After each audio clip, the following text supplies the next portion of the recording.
India's sister tried to ruin my baby shower by announcing fake paternity test results, but her husband unexpectedly handed her divorce papers in front of everyone. I'm 30, and my sister, Minnie, is 31. In childhood, she often said she envied me and didn't like me. This hurt me deeply because she was my only sister, and I loved and admired her. I always looked up to her and tried to get closer, but she constantly pushed me away.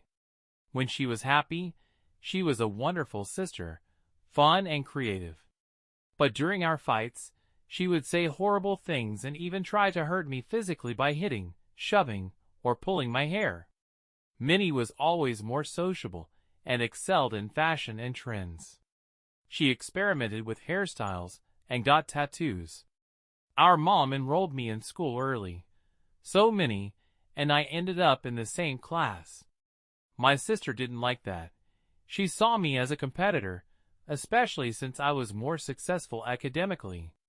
I consistently got A's and B's, while Minnie often had C's and B's. Her strengths were in art, theater, cooking, sewing, and dance.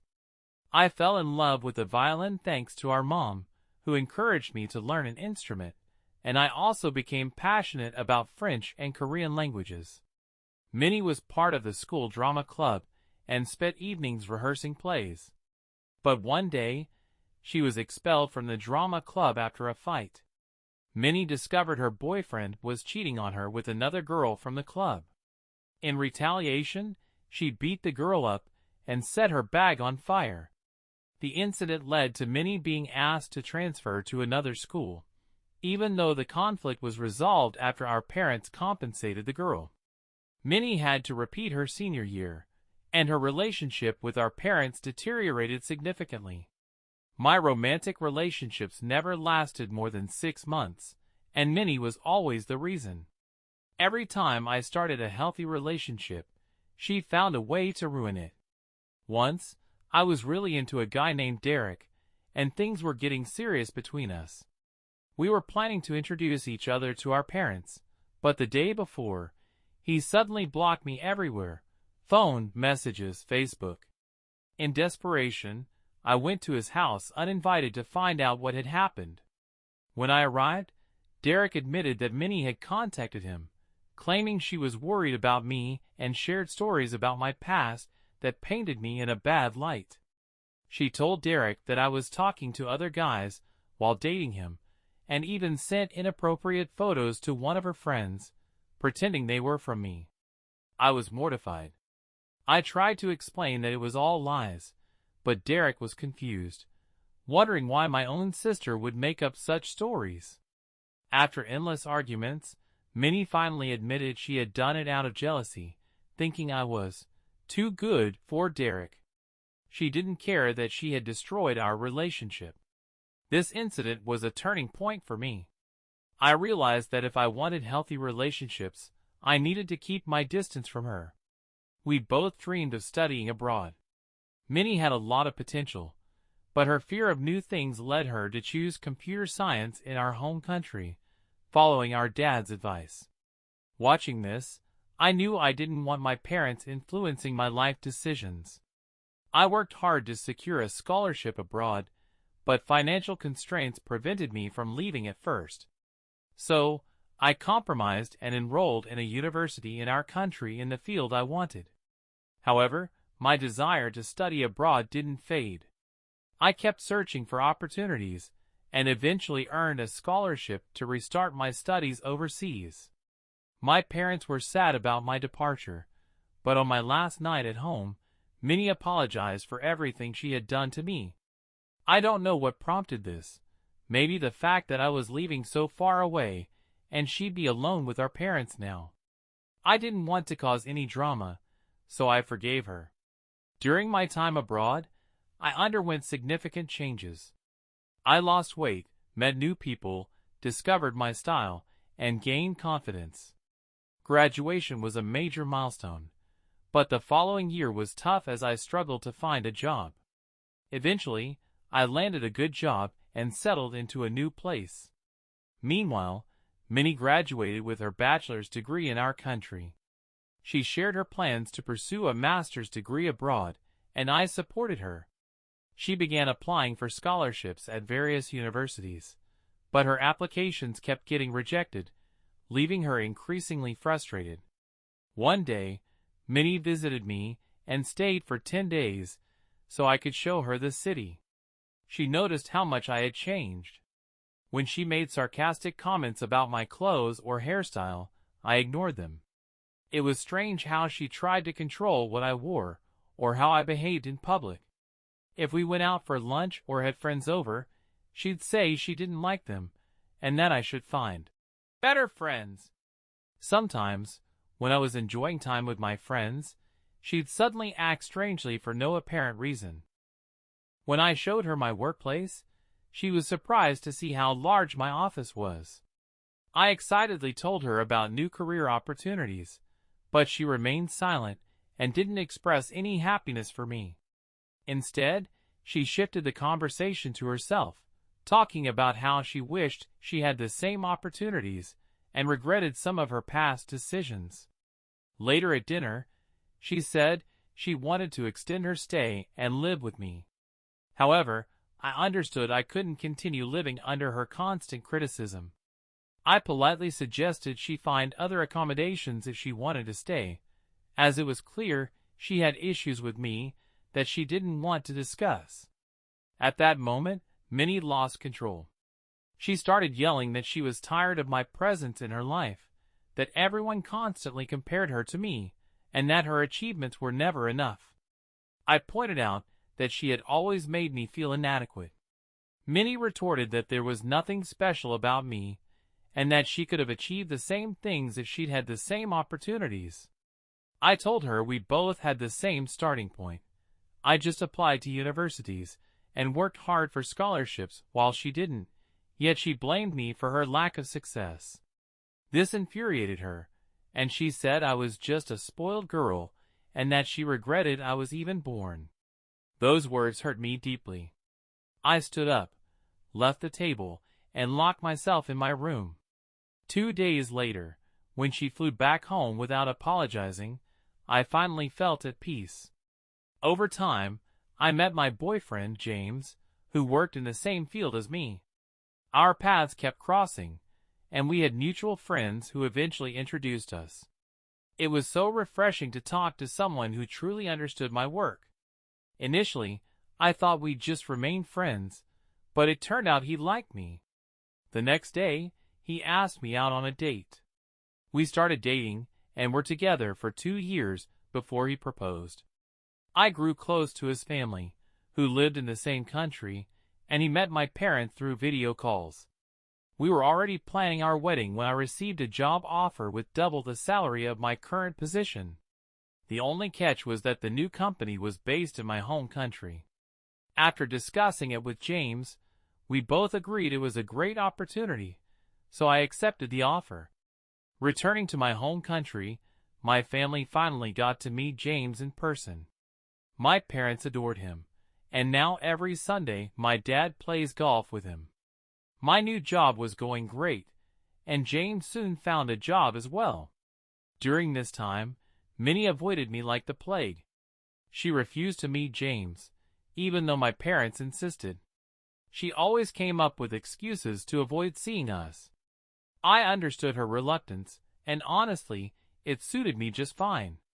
I feared she might try to sabotage my relationship with James as she had done in the past. After living back home for a few months, James and I decided to get married. We bought tickets for his parents and grandparents so they could attend. We wanted a small, cozy wedding with just family and close friends, followed by a short honeymoon since we were both busy with work. We held the wedding in my parents' large garden, and they were thrilled. Grandparents, parents, siblings, and friends gave speeches and showered us with love and blessings. The only one absent was Minnie. She claimed she was sick and couldn't attend. The food was fantastic, and everyone danced until midnight. We had a wonderful time and left for our honeymoon shortly after. A week after returning from our honeymoon, I was at my mom's place showing her photos from the wedding when Minnie showed up. While I was telling my mom how happy the grandparents were, Minnie interrupted and asked if James and I were having financial difficulties. I laughed and told her I was now earning a much higher salary than before, and James was also doing well. She sarcastically remarked that maybe we weren't as financially stable as we claimed, since we had our wedding in our parents' backyard. My mom defended me, saying there was nothing wrong with that, and explained that I simply wanted a modest wedding. I agreed, adding that James and I prefer not to spend excessively, even though we could afford to. Minnie grew angry, accusing me of bragging and lying about my salary. I shook my head and told her I didn't need to brag and that we weren't kids anymore. I reminded her that she should stop making things up about me. I added that this was exactly why I was glad she hadn't come to my wedding. This enraged Minnie, and she stormed out in tears. My mom tried to smooth things over, but Minnie wasn't listening. Later, she told our grandparents, cousins, and some other relatives that I had been happy she missed my wedding and recounted parts of our argument. I sent her a message apologizing, but she didn't bother to respond. Over the years, I've tried to keep my distance from Minnie, although we've had a few pleasant moments. James eventually met her and instantly disliked her. This stemmed from Minnie constantly mocking him. For example, James and I both enjoy Disney movies, which Minnie finds boring, and she would comment that James might not be manly enough. Her remarks upset me deeply, and I confronted her about it. She later apologized to both me and James, but it didn't feel sincere. Minnie also repeatedly told our mom that she thought James was trying to control my life. When my mom confronted her, Minnie claimed she just had a bad feeling about him every time she saw him. One day, when my mom and Minnie came over for lunch, my sister started talking about issues with her boyfriend, Larry. It turned out that Larry had moved in with Minnie, but after 2 months, he lost his job. Since then, he hadn't worked or contributed to the household. I firmly told Minnie that she should kick him out because he clearly wasn't adding anything to her life. That's when Minnie unexpectedly turned to me and asked, "Since you earn more than James, shouldn't you also kick him out?" I calmly explained that, while I did earn more, James also brought in a good income. He didn't sit on the couch all day eating chips and playing video games. He worked hard, and we shared responsibilities. My mom agreed and pointed out that James had even sacrificed some career opportunities to support my high-paying job. Minnie bristled at this and snapped, saying that men should always earn more than women. She found it strange that James was okay with our situation. I retorted that not all men had fragile egos like the one she dated, and that James loved me for who I was. Of course, Minnie didn't listen. Later, she went ahead and married Larry despite him being unemployed. Larry also had a temper, which we all witnessed at their wedding when he got drunk and started an argument with a waiter. Minnie and a few of Larry's brothers had to calm him down. It was embarrassing, and honestly, it made me worry for Minnie. But I knew she wouldn't take my advice, so I stayed silent. As time went on, fights between Minnie and Larry became more frequent. Each time they argued, Larry would kick her out, and she would spend the night at our parents' house. My parents were worried about her, but Minnie refused to talk to them about her relationship. One day, we learned from Larry's mother that Minnie had apparently cheated on him with a coworker. This led to a massive argument between them, but they decided to try and save their marriage through couples therapy. Earlier this year, I found out I was pregnant. James and I were over the moon. My parents congratulated us and promised to support us every step of the way. When Minnie heard the news, she asked about baby names. James and I had discussed a few names, but I didn't want to share them with her, knowing how judgmental she could be. I firmly said no and explained that we would announce the name only after the baby was born. Minnie insisted that this was a terrible idea and argued that we should involve other family members in choosing a name. I told her it wasn't up for discussion, it was our child, and we'd name them however we wanted. When it was time for my baby shower, I asked my mom to organize it since I didn't enjoy planning events. I also requested that guests not bring gifts, as we didn't know the baby's gender yet. I just wanted to have a good time with friends, especially since I hadn't seen many of them in a while. On the day of the party, I was delighted to see my mom had invited only my close friends, just as I had asked. I was having a great time catching up with everyone when Minnie showed up wearing a t-shirt that said, "Future Godmother." My eyes widened in shock, because I had no intention of making her the godmother of my child. Things became awkward as Minnie kept going around telling everyone how much she had dreamed of being a godmother.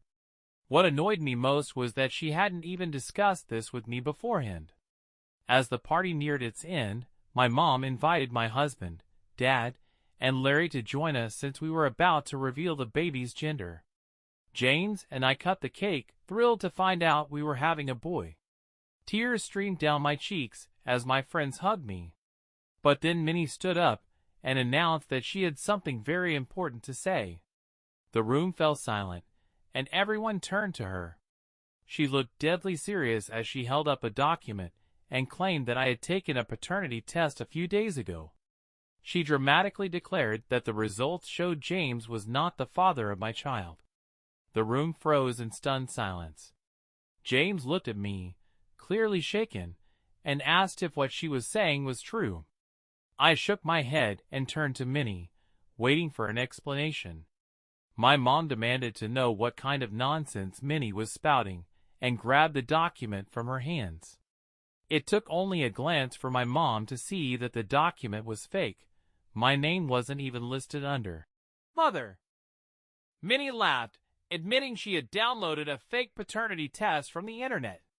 She confessed that her plan was to expose James as an abuser in front of everyone.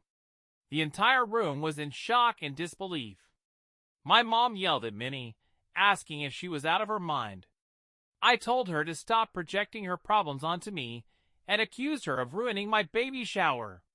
To everyone's surprise, Larry, who had been sitting quietly until then, stood up and handed Minnie some papers. She asked what they were, and Larry coldly announced that they were divorce papers. He said therapy wasn't working and that they were toxic for each other. He planned to give her the papers that evening but decided he couldn't wait after her latest stunt. Larry continued, saying he was tired of the constant drama and didn't want to go home with her anymore. He left the party, leaving Minnie holding the divorce papers in stunned silence. The room was engulfed in an awkward quiet as guests exchanged bewildered looks, unsure how to react to this unexpected turn of events. Minnie stood frozen, holding the papers, her face a mix of shock and humiliation. Her attempt to ruin my baby shower had completely backfired, and instead of getting the last laugh, she ended up facing the collapse of her own marriage. The festive atmosphere was gone, replaced by heavy tension. My joyous celebration had turned into a grim spectacle, and I had had enough. I asked James to take me home, and he immediately agreed. I hugged my mom goodbye, and she assured me she would call me later. As I walked out, Minnie tried to approach me to apologize, but I didn't even look at her. I couldn't bear to hear another word from her after everything she had done. Over the next few days, I received calls from friends asking how I was doing.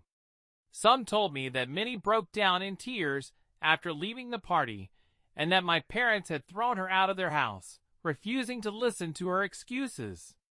I felt a mix of emotions, part anger, part guilt. Had I been too harsh in publicly calling out her jealousy after she pulled such a stunt? But in that moment, it had felt justified. A month has passed since the baby shower, and I've spoken with my parents about Minnie. They agreed that it's best for all of us to cut ties with her completely. Minnie has shown no remorse and is now telling everyone that I created unnecessary drama over what she calls a Harmless prank. She also blames me for bringing up her past in front of Larry, claiming that this led to his decision to divorce her. Larry, however, has since spoken with my parents and apologized for how he treated Minnie in the past. He explained that he hadn't kicked her out during their fights to bully her, but because she would physically attack him, punching and kicking him in the face. He even showed us photos of a broken nose and bruises he'd endured. This was shocking for all of us, as we had always assumed Larry was the villain in their relationship. Thankfully, he never reported her to the police, or she might have ended up in jail. It's clear now that their relationship was toxic, and honestly, I'm relieved they're divorcing. My parents have made it clear to Minnie that she is no longer welcome in their home. My mom, still furious about the baby shower incident, told Minnie that if she ever approaches me or my child, they would take out a restraining order. They also urged her to see a psychiatrist, as it's clear her mental health needs attention. Minnie refused, insisting that they're being unfair by favoring me over her. I've blocked her on everything, as has James. We've installed security cameras at our house, and are prepared to contact the police if she ever shows up uninvited. 8 months have passed since my last update, and I'm thrilled to share that I recently gave birth to a healthy baby boy. We named him Alex. The pregnancy wasn't easy, but holding Alex in my arms has been the most incredible experience.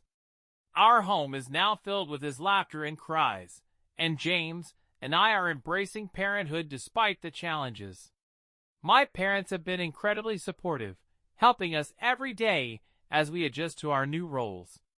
James's parents are flying in next month to meet their grandson. Minnie hasn't bothered us since the baby shower.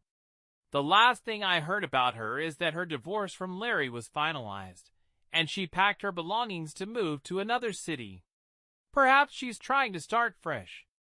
It saddens me that my own sister is no longer a part of my life, but as a mother, my priority is protecting my child.